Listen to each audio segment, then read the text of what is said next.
Kenapa ya? Banyak pemain naturalisasi sekarang dihubungkan dengan klub-klub Liga Indonesia. Nah, kita bahas ya.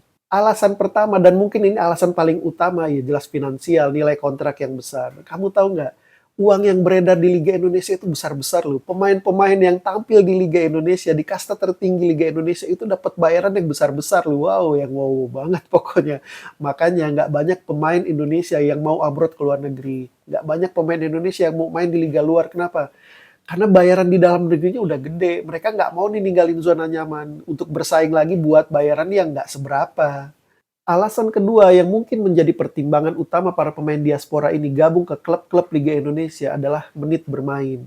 Dan ini alasan yang bisa kita terima sih seharusnya ya. Kenapa? Karena saat mereka memutuskan menjadi WNI, tujuan utama mereka adalah timnas, yang artinya mereka harus selalu menjadi bagian dari timnas. Kalau enggak ya sia-sia dong mereka pindah ke warga negaraan. Sia-sia dong mereka meninggalkan banyak keuntungan sebagai warga negara Eropa demi menjadi WNI dan tidak bisa masuk timnas, itu pasti sia-sia banget. Nah, mereka harus mencari cara bagaimana caranya harus menjadi bagian timnas siapapun pelatihnya.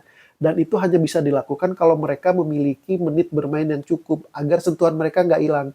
Kamu ingat nggak bagaimana Nathan Choyaon itu nyaris tersingkirkan karena nggak dapat menit bermain yang cukup saat dia banyak di bangku cadangkan di Swansea City. Sempat dimainkan oleh Patrick Kluivert, tapi kemudian performa dia hancur ya, jelek banget di timnas. Dan ini mengancam waktu itu salah satu nama yang bakal dicoret katanya Nathan. Walaupun akhirnya dia memiliki kesempatan lagi ditampil sama Willem Tilburg dan penampilan sekarang sudah balik lagi.